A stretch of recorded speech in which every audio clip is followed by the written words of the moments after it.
je vous propose là une petite activité de graphisme pour faire travailler les ponts à votre enfant. Donc vous allez avoir besoin de 5 feutres de couleur, une feuille de papier blanche et un verre. Donc vous allez d'abord utiliser le verre,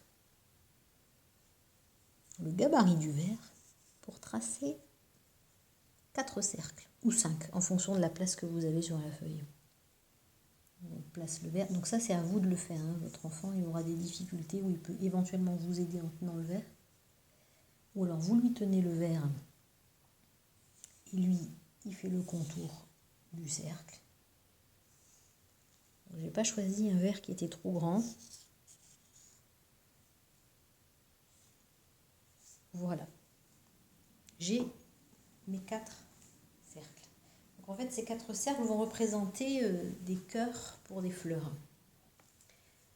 Ensuite, pour chaque cercle, je vais tracer des petits points autour. Donc ces petits points, ça va être des repères pour votre enfant. Il va devoir sauter au-dessus de ces petits points pour tracer ces cercles. Donc vous pouvez faire par exemple une couleur différente pour chaque fleur. Donc là, j'ai pris du rouge, du orange. Ensuite, je prendrai aussi du jaune et du bleu. Voilà, donc j'ai préparé mes 4 cercles avec autour des petits points. Donc première chose, vous allez demander à votre enfant qu'il s'entraîne à tracer des ponts avec son doigt. Donc le principe c'est, je saute au-dessus des petits points. Je saute au-dessus des petits points, comme lorsqu'il avait sauté au-dessus des gommettes la semaine dernière quand on commençait les premiers tracés de ponts. Donc on fait la même chose pour chaque fleur.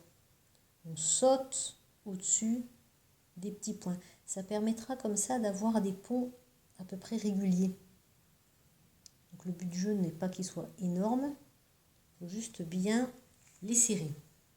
Donc une fois qu'on s'est entraîné avec le doigt pour chacun des cercles, on le fait avec le feutre. Donc on prend son temps, on repasse bien sur le trait quand on remonte. Ça c'est important. C'est comme je vous avais expliqué, le travail du pont, ça permet d'anticiper le geste graphique qu'ils vont apprendre l'an prochain en grande section pour apprendre à écrire le M et le N cursif. Et le M et le N cursif ont des ponts bien serrés. Donc on prend le temps de remonter sur le trait et voilà. Donc on fait la même chose pour les 4 fleurs. Pareil pour la orange.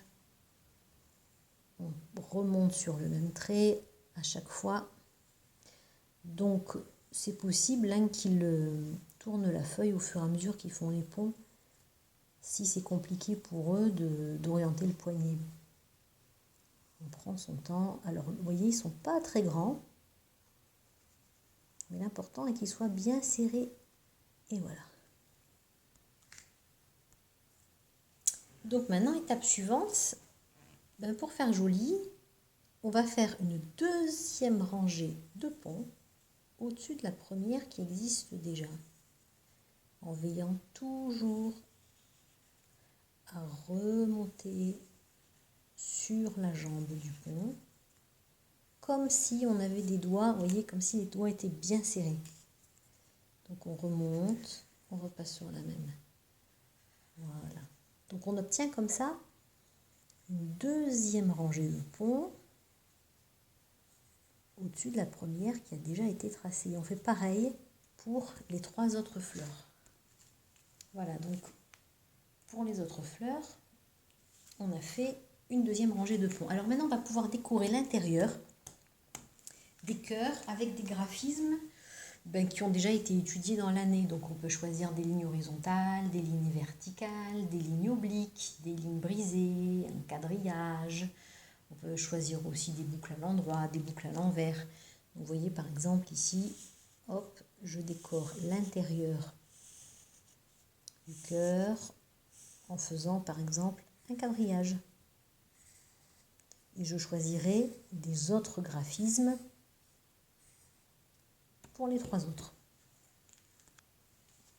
Voilà, donc j'ai décoré mes autres fleurs avec des lignes obliques, des lignes verticales et des lignes brisées, donc là un quadrillage. Donc voilà, c'est un petit exercice qui permet de travailler les ponts et puis de réinvestir les graphismes simples qui ont été travaillés en début d'année.